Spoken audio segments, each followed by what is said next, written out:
Welcome Daniel Hubert from the Digital Coding and Tracking Association. Daniel, can you tell us a little bit about what DCTA is?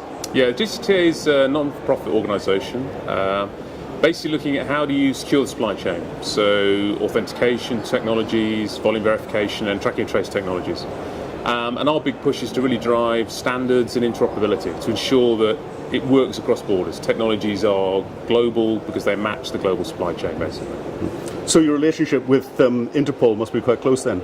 Yes, we have a very good relationship with them, either through our sort of member companies dealing with law enforcement locally, but we have a good relationship with INTERPOL, particularly around their iCheckIt technology. They've got a program to develop iCheckIt, which is a sort of mobile authentication and verification tool, and we're linked in with them in terms of being ready to deploy that technology and to help them with that program.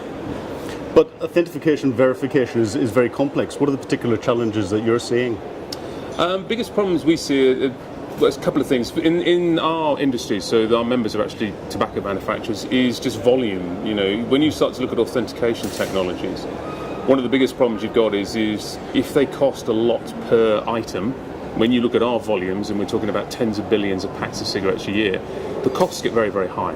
So it's trying to get that right balance between cost-effective authentication technologies versus the volume of production you've got and making it reliable and trustworthy. And we have some technologies around that space which we think are viable in terms of the volumes of production we have, the speed of production, and we believe we're proven, we think, in real world to actually help law enforcement to verify product. I think the other thing is, our view is to have an integrated approach to all the technology. It's not just about authentication, it's authentication plus, particularly tracking and tracing information. So you can say, is this product real? Do I know where it came from? And from that, do I know where it was, say, diverted, particularly when you're talking about cross-border smuggling? So our view is you've got to have integrated technologies, they've got to be cost-effective, they've got to work across borders, which is why you need some form of standards, interoperability, so that all this technology talks to itself. So that, Interpol in its own right tries to do that with law enforcement. It tries to glue law enforcement together at a sort of country level.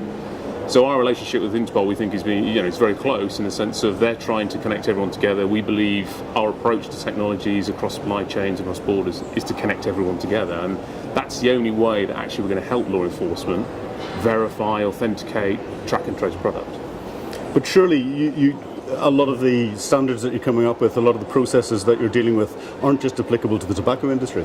Yeah, no, absolutely. I mean, again, because of our extensive supply chains, the high level of volume of product we produce, we can apply it to just about anything. I mean, we've got examples, we've got a stand here today which shows you could apply it to pharmaceutical, FMCG products, packs of cornflakes, even down to munitions, so bullets. So, it's scalable from the very, very small to any size and scale you want, because we have to produce at high speed, high volume. We know how to do this, it's real. It's proven technology on production lines, so it can be applied to anyone, basically. Now, you brought Co-Identify to Interpol World. Yeah. Can you tell me a little bit about that?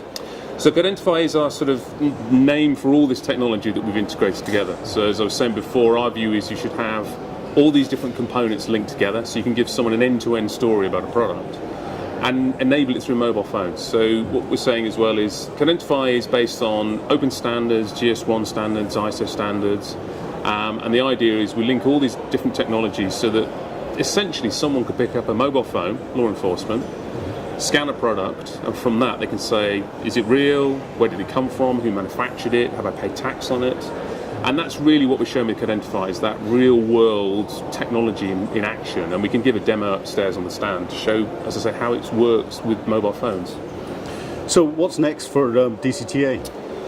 Next thing for us is, going back to your original point around being tobacco, is try and extend our relationships with other industries. And as I said, we're already starting to talk to other industries about using the technology. Also looking at some more authentication elements. Our view is you can do a lot with covert authentication, so the hidden features, and really enable them through mobile as well, so that you can really genuinely give someone a clear view, is this real or not real time? Because the problem, again, with a lot of authentication technologies is you're authenticating the authentication technology, not the underlying product. And what you need to do is embed what you're authenticating into the product, into the material of the product, and then enable people to verify that with a mobile phone. And that's our next step, is to create that type of technology.